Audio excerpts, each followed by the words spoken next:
আজ প্রায় 1 মাস ধরে আমার বাসার পর্চে এই বক্সে এসে বসে আছে। আমি ভাবছি হয়তো কোনো মেশিন পত্র বা কিছু বাড়ির কোনো জিনিসপত্র হবে, বাট এটা বেসিক্যালি আমার জন্য গিফট ছিল, সারপ্রাইজ। কিছুদিন আগে এটা একটু আঙুল দিয়ে ফুটো করে দেখছিলাম এর মধ্যে কি আছে, বাট বুঝি নাই, কারণ হচ্ছে এখানে একটা প্যাকেট ছিল। আমার সন্দেহ সঠিক। So a gift from Mustafizur Rahman, your new home gift. কি আছে এখানে? মাম্মির হোম ওয়ার্মিং গিফট। মাম্মি দেখি আমি কি পাইছি। there's a big Tesla inside. Tesla? মা টেসলা দিয়ে কি করবো? মা কি ড্রাইভিং লাইসেন্স আছে? No. এর মধ্যে আবার আরেকটা বক্স।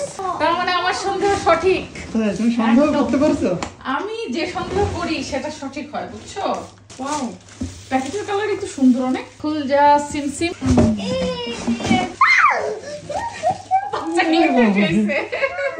এর মধ্যে থেকে কি কি বের হয়, এই ঢাকনি দিয়ে আমরা ওই থর্ড মুভির খেলতে পারবো। মাশাআল্লাহ, এটা তো অনেক সুন্দর। হ্যাঁ, একদম হেভি ডিউটি। ও, নিচে আরো আছে। কয় পিসের সেট? তুমি কিনছো, তুমি জানো না? আমি কিনে না, যেটা এই বাসায় এসেই ছিল। মানুষজন মনে হচ্ছে আমার দুলো ভাই হয়, আমার এমনি এমনি দিয়ে দিবে। 1 2 3 4 পিসের সেট। হ্যাঁ, অনেক সুন্দর, হেভি ডিউটি। আর কালারটা কি সুন্দর, কালারটা তো জোস। পছন্দ হয়েছে? থ্যাংক ইউ, অনেক সুন্দর হয়েছে। ওয়েলকাম।